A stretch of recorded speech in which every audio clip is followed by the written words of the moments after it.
സാറാമേ, സാറേ, സാറേ, സാറേ.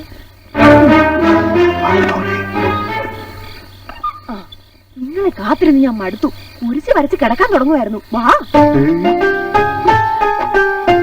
ആ സാത്താൻ കുഞ്ഞുങ്ങളെ ഒന്ന് കിടത്തി ഉറക്കിയിട്ട് വരാൻ വലിയ പാടാണ് സാറേ. തുറന്നു നോക്കി. നിങ്ങൾ കുടിച്ചിട്ടുണ്ടോ?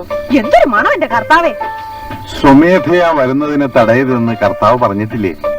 ആ കുഞ്ഞുങ്ങൾ പ്രാർത്ഥന കഴിഞ്ഞ് വീഞ്ഞു കുടിച്ചപ്പോ 2 തുള്ളി എനിക്കും തന്നു, ഞാനും കുടിച്ചു. തന്നെത്താനങ്ങൾ കുടിച്ചു ദുഷ്ടൻ.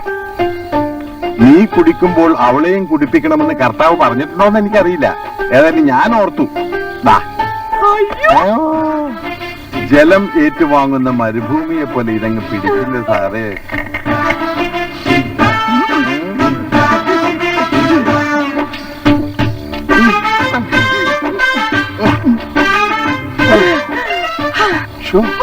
എന്തൊരു കടുപ്പം. കടുപ്പം കുറക്കാൻ ഒരു വഴിയുണ്ട്.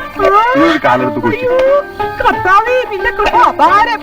ഇന്ന് പ്രാർത്ഥനക്കിടെ എനിക്ക് കോഴിയുടെ ദർശനം കിട്ടിയിരുന്നു. അപ്പൊ നീ ഇടയ്ക്കെന്നെ ഓർക്കാറുണ്ടല്ലേ? കർത്താവേ, സ്വസ്ത്രം. ഇത് തോർച്ചയാണ് എടുത്ത് കളഞ്ഞു.